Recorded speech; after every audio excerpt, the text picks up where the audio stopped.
Praise the Lord. சங்கீதம் 90ஆம் அதிகாரம் 12ஆம் வசனம் இன்றைக்கு நம்மோடு பேசுகிற ஒரு காரியம் என்னன்னா, நம்முடைய வாழ்க்கையை என்ற அறிவு நமக்கே ஆண்டவர் கொடுக்கிறார். என்னன்னா, ஆதி காலத்துல நான் ஆண்டவர் சொன்னாரு, ஆதி காலத்துல நான் ஏதேன் தோட்டத்தை படைக்கும்போது இந்த இந்த வயசுல நீ மரிச்சிருவேன்லாம் நான் சொல்லல. நீ ஆண்டுக்குள்ள எல்லாத்தையும் நீ சரிப்படுத்திக்கோ, நீ சந்தோஷமா இருந்தா நான் படைச்சேன். ஆனா பாவத்து நிமித்தம் தான் அவனுடைய ஆயுசு நாட்கள் கம்மியாச்சு. எனக்கும் அவனுக்கும் பிரிவினைகள் உண்டானது, பாலம் உண்டாயிடுச்சு. அவன் என்னோட நெருங்க வேண்டிய சிச்சுவேஷன் எல்லாமே தலைகீழா புரட்டி போச்சு அப்படின்னு சொல்லி ஆண்டவர் என்னோடு இடைப்பட்டாரு.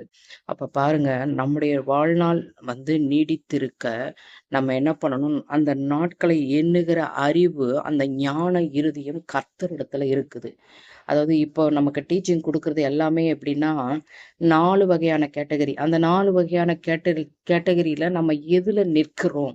அப்ப ஆண்டவர்ட்ட நம்ம கேட்கும்போது, ஆண்டவர் அதை நமக்கு உணர்த்துவார். நீ ஒண்ணும் வருகையில எடுத்துக்கொள்ளப்படுவ, இல்ல கைவிடப்பட்ட கூட்டத்துல இருப்ப, இல்ல நீ அந்த 1000 வருட அரசாட்சியில நிலை நிற்ப, இல்ல உபத்திரவ காலத்துல நீ காணப்படுவ அப்படின்னு ஆண்டவர் நமக்கே வெளிப்படுத்துவார். இன்றைய டீச்சிங் அப்படிதான் நமக்கு ஆண்டவர் நிலை நிற்கக்கூடிய ஒரு சிச்சுவேஷனை வெளிப்படையா ஆண்டவர் பேசிட்டு வர்றாரு.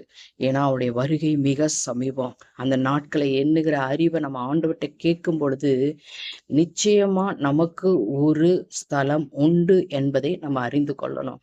நம்முடைய வாழ்நாள நம்ம வீணா கழிக்காதபடி, ஆண்டவரே அந்த ஞான இருதயத்தை எனக்கு தாங்க, அந்த பாவ கரைகளை என்னிடத்திலிருந்து போக்குங்க, உமக்கும் எனக்கும் எந்த இடைவெளியும் வரக்கூடாது, இன்னும் நான் கிட்டி செருகிற அனுபவத்துக்குள்ள என்னை கொண்டு போங்கன்னு நம்ம கேட்கும்போது, கண்டிப்பா ஆண்டவர் நம்மோடு கூட இடைப்பட்டு, ஆண்டவர் நம்முடைய நாட்கள், நம்முடைய நேரங்கள், நம்முடைய காலங்கள் எல்லாவற்றையும் நம்மோடு இடைப்பட்டு பேசுவாரு.